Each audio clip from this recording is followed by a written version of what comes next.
இப்போ ரீசெண்டாக நடந்த ஒரு பர்டிகுலர் நீயானா எபிசோடு வந்து டெஃபினெட்லி டிசர்வ்ஸ் அ வீடியோ அப்படின்னு வந்து எனக்கு பர்சனலாக தோணுச்சு. ஒரு படிக்காத அப்பா தான் பொண்ணை வந்து ஒரு டாக்டர் ஆக்கணும்னு கனவு இருக்கிற ஒரு அப்பாவுக்கு அவங்களுக்கும் அவங்க பொண்ணுக்கும் இருக்கிற ஒரு பாண்டை வந்து அவங்க அம்மா ஏளனம் பண்றது, கலாய்க்கிறது, கேவலமா பேசுறது, ஒரு மாதிரி ரொம்ப கஷ்டமா இருந்துச்சு. அந்த ஒரு பர்டிகுலர் கப்புளுக்குள்ள நடந்த சில கான்வர்சேஷன்ஸ். அந்த நீயானா எபிசோடோட டாபிக் என்ன அப்படின்னு பார்த்தீங்கன்னா, women or wife who earn more than their husband. So இன்னைக்கு இருக்கிற ஜென்ரேஷன்ல நிறைய பேர் வைஃபை விட ஹஸ்பண்ட் கம்மியா சம்பாதிக்கிற இடத்துல நிறைய ஈகோ பிரச்சனை ஃபேமிலிஸ்குள்ள வர்றதை என்னால பார்க்க முடிஞ்சிச்சு. அண்ட் அந்த ஈகோ பிரச்சனைக்கான மோஸ்ட் ஆஃப் த டைம் யாரு காரணமா இருப்பாங்கன்னு பாத்தீங்கன்னா ஆண்கள் தான் காரணமா இருப்பாங்க. மெஜாரிட்டி ஆஃப் த ஹிஸ்டரிக்கு வந்து ஆண்கள் வந்து ப்ரொவைடர்ஸா இருந்திருக்காங்க. நீங்க வரலாற்றில் எப்படி பாத்தீங்கன்னாலும் ஆண் வந்து சண்டைக்கு போவான், காட்டுக்கு போவான், வேட்டையாடுவான், வீட்டுக்கு வந்து எல்லாம் கொடுப்பாங்கிற இருந்த ஒரு கல்ச்சர் இன்னைக்கு மாறி பெண்ணும் அதை பண்ணுவாங்கிறத இன்னைக்கு இருக்கிற பெண்கள் நிரூபிக்கிறப்ப நிறைய ஆண்கள்னால அதை எடுத்துக்க முடியலங்கிறத எதார்த்தம். இந்த எபிசோட்லயே நீங்க பாத்தீங்கன்னா கூட என்ன மாதிரி பிரச்சனை நீங்க ஃபேஸ் பண்றீங்க, உங்க வைஃப் வந்து உங்களை விட அதிகமா சம்பாதிக்கிறதுனால சொல்றப்போ ஒருத்தர் என்ன பேசினாரு அப்படின்னு பாத்தீங்கன்னா,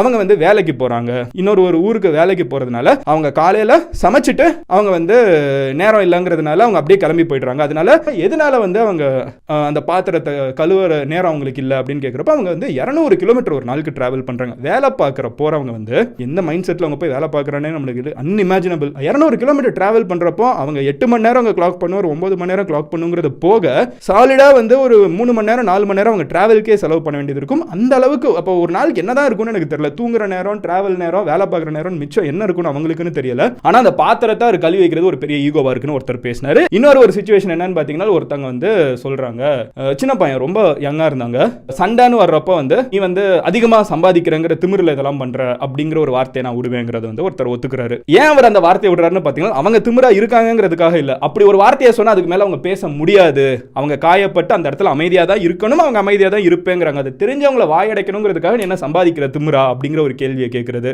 so most of the time ஆண்கள் வந்து மோஸ்ட் ஆஃப் த சிச்சுவேஷன்ஸ்ல ஆமா உனக்கு என்ன திமிரா, ஓ இதனால நான் கஷ்டப்படணுமா, ஓ இதனால நான் காய் வாங்கணுமா, இதனால நான் பாத்திரத்தை கழுவணுமா, இந்த மாதிரி பிரச்சனை தான் வந்து மோஸ்டா இந்த டிரான்சிஷன் ஃபேஸ்ல நம்ம பரவலா பார்த்திருக்கோம். இது எந்த பாதிப்பும் இல்லாம உண்மையிலே நான் பார்த்ததுல ரொம்ப ஜென்யூனான ஒரு மனுஷனா தான் வந்து இந்த ஒரு பர்டிகுலர் கப்பிள், நான் இப்போ பேச போற கப்பிள் கண்ணு முன்னாடி எனக்கு தெரிஞ்சாங்க. அந்த ஒரு பர்டிகுலர் கப்பிள், அவங்க பேர் நம்மளுக்கு தெரியல, பட் அந்த கப்பிள் பார்த்தீங்கன்னா அவர் வந்து படிக்கலையா. ஸோ அவர் வந்து படித்தது கிடையாது. கல்யாணத்துக்கு பொண்ணு பார்க்க போனப்போ கூட அந்த பொண்ணுக்கு வந்து இவரை பிடிக்கல. ஆனால் அவரோட பொண்ணோட தம்பிக்கு வந்து பிடிச்சி அவங்க இருந்துகிட்டு இல்லை இவரை தான் நீ கல்யாணம் பண்ணி இவர் நல்லா இருக்காரு அப்படின்னு சொல்லி ஃபைனலி கல்யாணமும் நடக்குது. பொண்ணு படித்தவங்க, கணவன் படிக்காதவங்க, முட்டை பிஸ்னஸ் பண்ணிட்டு இருக்காங்க. கல்யாணம் ஆனதுக்கப்புறம் அவங்களுக்கு பிஸ்னஸில் லாஸ் ஆகுது. பிஸ்னஸ் லாஸ் ஆனதுக்கப்புறம் அவங்க நல்லா இருந்த டயத்தில் அவங்க பிஸ்னஸ் நல்லா போயிட்டு இருக்கு, கல்யாணம் ஆகுது.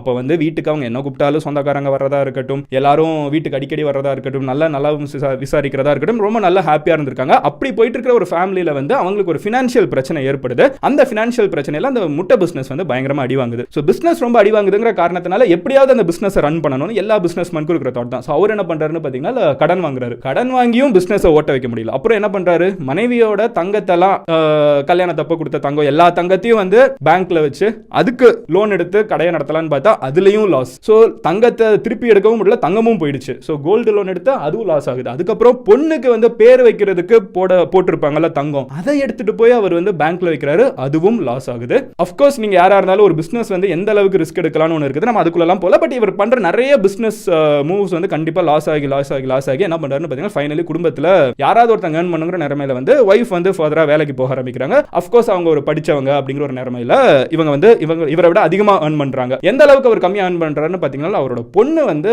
அப்போ ஒரு பெண் வேணும்னு கேட்டா பெண் 5 ரூபாய், அந்த 5 ரூபாய் பெண் அவரால் இமீடியட்டா வாங்கி கொடுக்க முடியாத நிலைமை. கல்யாண நாள் வருதுங்கிற ஒரு செலிப்ரேஷன் மோட்ல தான் அவரால் ஒரு 5 ரூபாய் பெண்ணை வந்து பொண்ணு கேட்டா உடனே வாங்கி தர முடியுது. ஸோ பொண்ணோட சர்டிபிகேட், மார்க் சர்டிபிகேட் வர்றப்போ ஒரு மணி நேரம் உட்காந்து நான் அதை பார்த்துட்டு இருப்பேன் அப்படின்னு சொல்றாரு. அது எதுக்காக 1 மணி நேரம் பார்ப்பீங்க? 1 மணி நேரம் ஒரு சர்டிபிகேட்டை பார்க்கறது என்ன இருக்கு அப்படின்னா, நான் வந்து 9 மார்க் 10 மார்க்னு வாங்கிட்டு இருப்பேன், என் பொண்ணு வந்து 85 75 இந்த மாதிரி மார்க் எல்லாம் பார்க்கறப்ப என்னால முடியாத ஒரு விஷயத்தை என் பொண்ணு வந்து அச்சீவ் பண்றாங்கிறத பார்க்கறதுக்கு ரொம்ப சந்தோஷமா இருக்கு சார், அதனால நான் அதை பார்த்துட்டு இருக்கேன்னு சொல்றாங்க. அதுக்கு அவங்க மனைவி அப்பமும் வந்து அவங்க என்ன சொல்றாங்கன்னு பாத்தீங்கன்னா, நொட்டம் தான் சொல்றாங்க. அவங்க கிட்ட, சார் அவருக்கு ஏபிசிடியே தெரியாது, அவருக்கு சோஷியல் ஸ்டடீஸ்னா என்னன்னு கூட தெரியாது, இவருக்கு இதெல்லாம் நாங்க சொல்லி எக்ஸ்பிளைன் பண்ணணும், 1 மணி நேரமா அவர் என்ன பண்ணிருக்க போறாரு, ஏபிசிடியே கூட்டி படிச்சுட்டு இருப்பாரு அப்படின்னு கலாய்க்கிறாங்க, நக்கல் அடிக்கிறாங்க. பட் அவருக்கு அவர் அது பண்ணல. மத்த ஹஸ்பண்ட் எல்லாம் நான் சொன்னேன்ல, இந்த பாத்திரம் கழுவுறது பிரச்சனை, நீ என்ன சம்பாதிக்கிறேங்கிற திமிரா, இல்ல வந்து ரம்மி கேம் விளையாட விட மாட்டேங்கிறன்னு கம்ப்ளைண்ட் பண்ற ஹஸ்பண்ட், இவங்களுக்கும் இவருக்கும் நான் வித்தியாசம் என்னன்னு பாக்குறேன்னா, மத்தவங்க எல்லாம் கம்மியா சம்பாதிக்கிறாங்கிறது மட்டும் தான் பிரச்சனை. பட் இவர் வந்து கடன் வாங்கி இருக்காரு, கடன் வாங்கினது அடைக்க முடியல,